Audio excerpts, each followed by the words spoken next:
আসসালামু আলাইকুম রহমতুল্লাহি ওয়াবারাকাতুহু। সম্মানিত দর্শক, রাজনীতিতে যে কি ভয়াবহ দুর্ভিক্ষ দেখা দিয়েছে তা আপনারা সবাই যার যার অবস্থান থেকে টের পাচ্ছেন। তবুও বলছি, আমাদের দেশে এই মুহূর্তে মব সংস্কৃতি, মব সন্ত্রাস, যা কিছু হচ্ছে মবের নামে, এটি মূলত রাজনীতির দুর্ভিক্ষের কারণে। আপনারা জানেন যে রাজনীতির যে সংগঠন বা রাজনৈতিক দলগুলো, এটি সমাজের সবসময় কর্তৃত্বটা বজায় রাখে এবং প্রতিটি রাজনৈতিক দল তারা তাদের প্রভাব দ্বারা, রাজনৈতিক নীতি এবং আদর্শ দ্বারা অথবা সন্ত্রাস দ্বারা সবসময় সমাজের ভারসাম্য, রাষ্ট্রের ভারসাম্য রক্ষা করে। যখন এই ভারসাম্যটা থাকে না এবং কোনো রাজনৈতিক দল যখন রাষ্ট্র ক্ষমতায় এসে স্বৈরাচারী আচরণ করে, তখন তাদের মধ্য থেকে হিটলার তৈরি হয়ে যায়, তাদের মধ্য থেকেই মুসলিনী তৈরি হয়ে যায়, কিংবা অন্য কোনো স্বৈরাচারী শাসক দেশে এবং বিদেশে। শেখ হাসিনার 15 বছরের যে কর্তৃত্ববাদী শাসন, সেই শাসনে দেশের যে সকল রাজনৈতিক ইনস্টিটিউশনগুলো ছিল, এটা নিঃসন্দেহে ভেঙে গিয়েছে।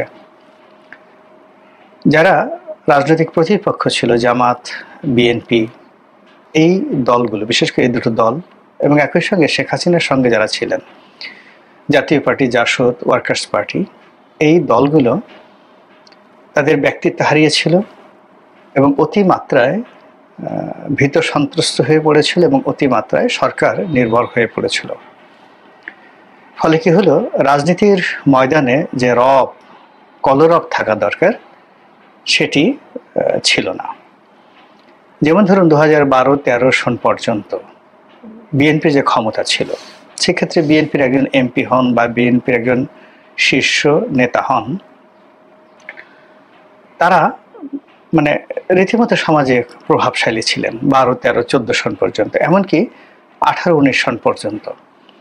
আওয়ামী লীগ প্রাণান্ত চেষ্টা করেছে মামলা দিয়ে, মোকদ্দমা দিয়ে একের পর এক অনার সৃষ্টি তৈরি করার জন্য, কিন্তু 2018-র পরে পরিস্থিতি যেভাবে অবনত হয়েছে, অতটা কিন্তু 2009 থেকে 14 পর্যন্ত ছিল না।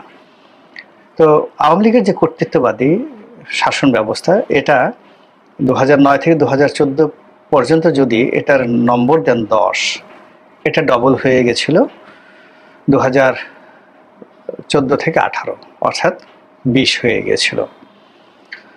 আর 2018 থেকে 24 পর্যন্ত বা পতনের আগ পর্যন্ত এটা মানে ডিক্টেটরশিপ বা স্বৈরাচারী বা ফ্যাসিজম বলতে যা বোঝায়, এটার অলমোস্ট গ্রেডিংয়ে 60% গ্রেডিংয়ে তারা চলে গিয়েছিল। আর এই কাজগুলো যুগপৎভাবে হয়েছিল জামাতের কারণে, বিএনপির কারণে, আওয়ামী লীগের কারণে, পুলিশের কারণে, মিলিটারির কারণে, বিচার বিভাগের কারণে, এবং সবাই যার যার অবস্থান থেকে প্রথমত নিজেদের প্রতি জুলুম করেছে, আর দ্বিতীয়ত অপরের উপর জুলুম করেছে। আওয়ামী লীগ যদি জানতো যে বিএনপিকে দুর্বল করলে বা জামাতকে দুর্বল করলে তার কি ক্ষতি হবে, বিএনপি অবশ্যই সেই কাজটি করতো না। আবার এখন বিএনপি যদি জানতো যে জামাত দুর্বল হলে এবং তাদের শক্ত প্রতিপক্ষ হিসেবে আওয়ামী লীগ না থাকলে, রাজনৈতিক দল হিসেবে জাতীয় পার্টি না থাকলে তাদের জন্য কি ভয়াবহ পরিণতি অপেক্ষা করছে, এটা যদি তারা বুঝতে পারতো, তাহলে তারা রাজপথে নেমে সবার আগে স্লোগান দিত, নির্বাচনের আগে স্লোগান দিত, রাজনৈতিক সাম্যতা চাই, সকল দলের অধিকার চাই, এটা তারা সবার আগে বলতো। এনিওয়ে, যেটা বিএনপি বুঝতে পারেনি বা ক্ষমতায় থাকতে যেটা আওয়ামী লীগ বুঝতে পারেনি, তার পরিণতিতে এখন রাজনীতিতে যে ভয়াবহ দুর্ভিক্ষ চলছে, সেই দুর্ভিক্ষের কারণে সকল রাজনৈতিক দলগুলো রীতিমতো দিক বিদিক জ্ঞান শূন্য হয়ে ঘোরাফেরা করছে। বাংলাদেশের রাজনীতিতে এখনকার যে বাস্তবতা, টিল নাও, আজকের দিনের যে বাস্তবতা, সেখানে প্রধান 3টি রাজনৈতিক দল, আওয়ামী লীগ, বিএনপি, জাতীয় পার্টি। 4 নম্বর রাজনৈতিক দল হলো যাকে বলা হয় জামাত।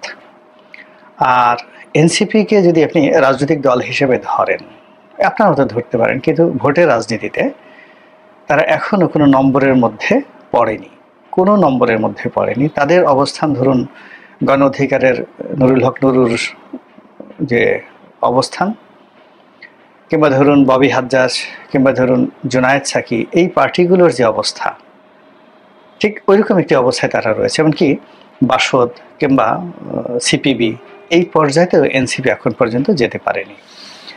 কিন্তু রাজনীতির দুর্ভিক্ষের কারণে আমরা কি মনে করছি, আমরা জামাতকে ফুলিয়ে ফাঁপিয়ে একেবারে বিএনপি এবং আওয়ামী লীগের চাইতেও কয়েক গুণ বড় করে ফেলেছি। আর এনসিপিকে ফুলিয়ে ফাঁপিয়ে, মানে বলতে গেলে জামাত বড় না এনসিপি বড়, এটা নিয়ে এখন আমরা প্রশ্ন করছি। বিএনপি তো এখন জামাতের ধারের কাছেই নেই। এই যে আমাদের যে মন এবং মানসিকতা, এই মানসিকতার কারণে আমরা রাজনীতির কোনো সুষ্ঠু সমাধান দেখতে পাচ্ছি না, রাজনীতির কোনো পথ দেখতে পাচ্ছি না, রাজনীতি কোন দিকে যাবে এবং কোন পরিণতিতে গিয়ে শেষ হবে এটা কিন্তু আমরা বুঝতে পারছি না। একইভাবে বিএনপি কিন্তু বুঝতে পারছে না। ফলে বিএনপি সকালের বেলা উঠে আবহাওয়ার খবর পড়ে, রাজনীতির আবহাওয়ার খবর পড়ে। আপনারা যেভাবে ফেসবুক দেখেন, ইউটিউব দেখেন, তারপরে পত্রপত্রিকা দেখেন, বিভিন্ন জায়গা থেকে যে খবরগুলো আসে ভেসে, এগুলো দেখার পরে দিনটি কেমন যাবে সেটা চিন্তা করেন। যেমন আজকের এই দিনের খবর হলো চট্টগ্রাম বিশ্ববিদ্যালয়ে ছাত্ররা মার খাচ্ছে ডক্টর মোহাম্মদ ইউনূসের সেই জোবরা গ্রামের অধিবাসীদের হাতে। পুলিশ এবং সেনাবাহিনী সেখানে যথাযোগ্য দায়িত্ব পালন করেনি, এটা নিয়ে নেটিজেন যারা রয়েছেন তারা অভিযোগ করছেন। আর এক পক্ষ বলার চেষ্টা করছেন, কেন করবেন, পুলিশ এবং আর্মি কোনো কিছু করতে গেলেই তো তাদেরকে ট্যাগ দেওয়া হয় যে তারা স্বৈরাচারের দোসর, তারা অমুকের দোসর, অমুকের দোসর। এখন এখানে কোনো কিছু করতে গেলেই আবার যদি জনতাকে থামানো হয় তাহলে তারা বলবে যে এরা ছাত্রদের পক্ষ নিয়েছে। আবার ছাত্রদেরকে থামাতে গেলে ওই গ্রামবাসী বলবে তারা সেই যাকে বলে অমুকের পক্ষ নিয়েছে। তো এই অবস্থাতে আসলে প্রতিটি বাহিনীরই মনোবল কিন্তু ভেঙে গিয়েছে।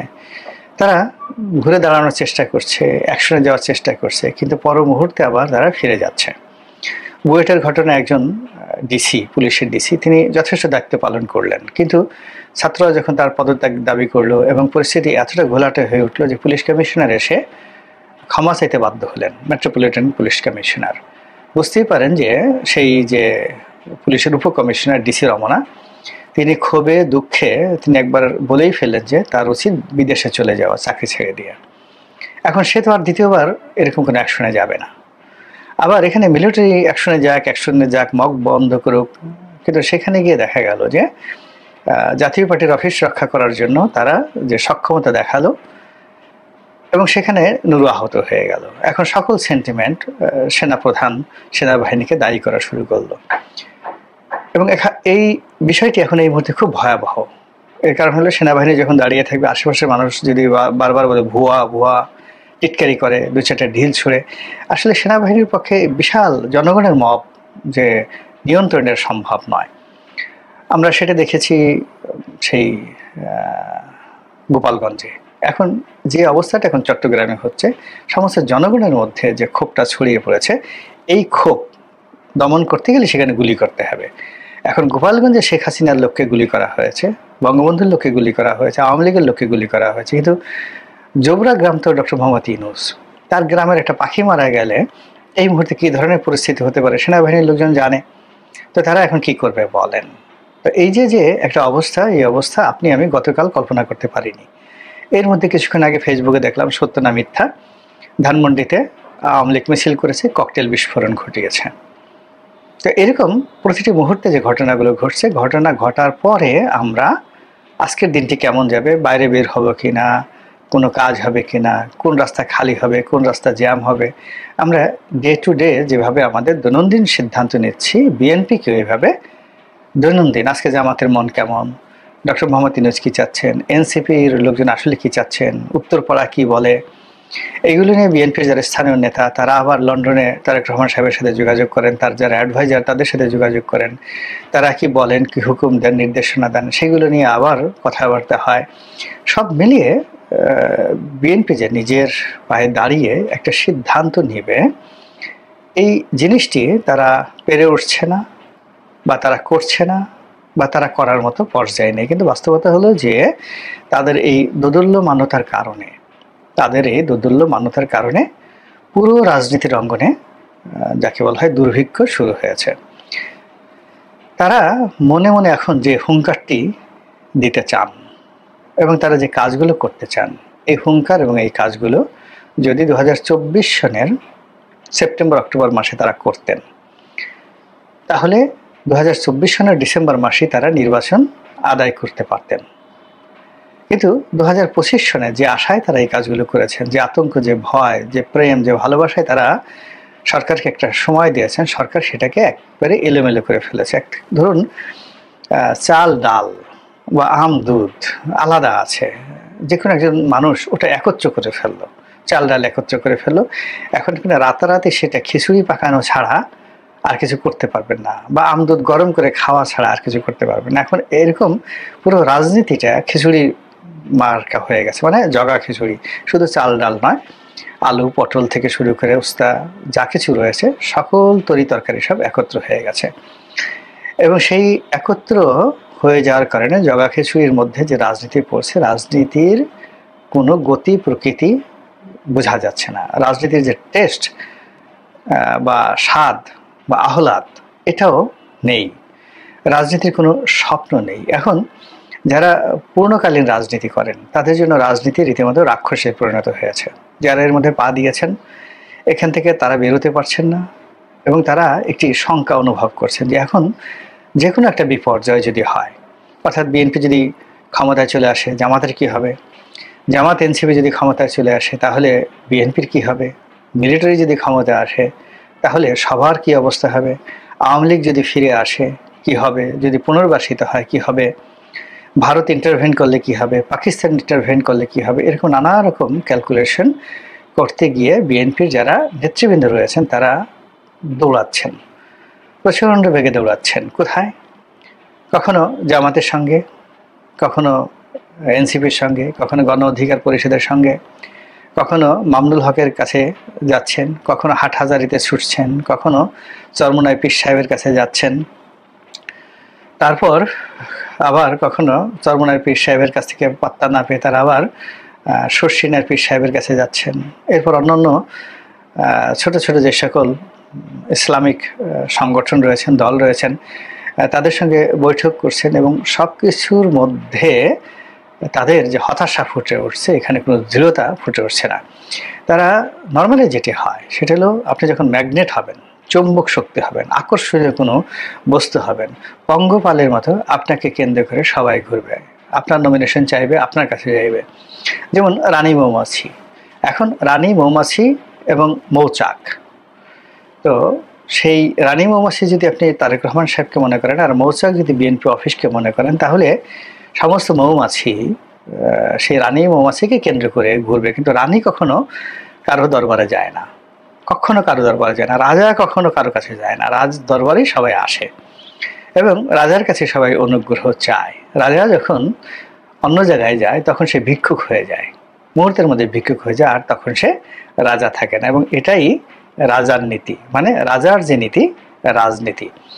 অনেকে এটাকে নীতিরাজ বলেন। নো নো নো, রাজার যে নীতি, রাজনীতির ষষ্ঠ তৎপুরুষ সমাস। তো সেখানে বিএনপির যদি সে ম্যাগনেটিক ক্ষমতা না থাকে, অর্থাৎ সূর্যের সবচেয়ে বড় শক্তি কি?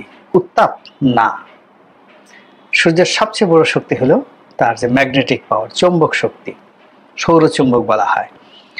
এই চৌম্বক শক্তির কারণে তার যে গ্রহ নক্ষত্র উপগ্রহগুলো সূর্যকে কেন্দ্র করে ঘুরছে, এই চৌম্বক শক্তির কারণে প্রতিটি গ্রহ নক্ষত্র উপগ্রহ একটা নিরাপদ দূরত্ব বজায় করে সূর্যকে কেন্দ্র করে চারিদিকে শুধু মুভ করছে। যদি সূর্য চৌম্বক শক্তি হারিয়ে ফেলে, নক্ষত্র মণ্ডলগুলো মহাকাশ থেকে ছিটকে পড়বে।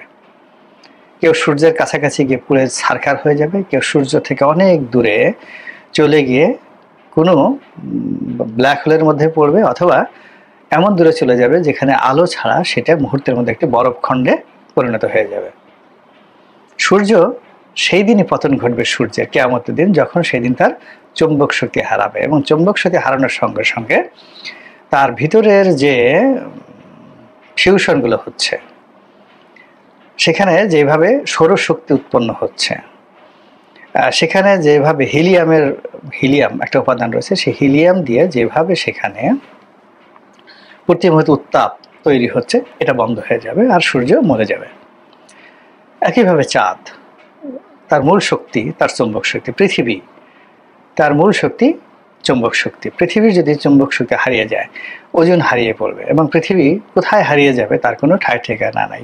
সাগর, মহাসাগর, সমস্ত পানিগুলো চলে যাবে, সব কিছু চলে যাবে। এটার মূল ক্ষমতা হলো চুম্বক শক্তি।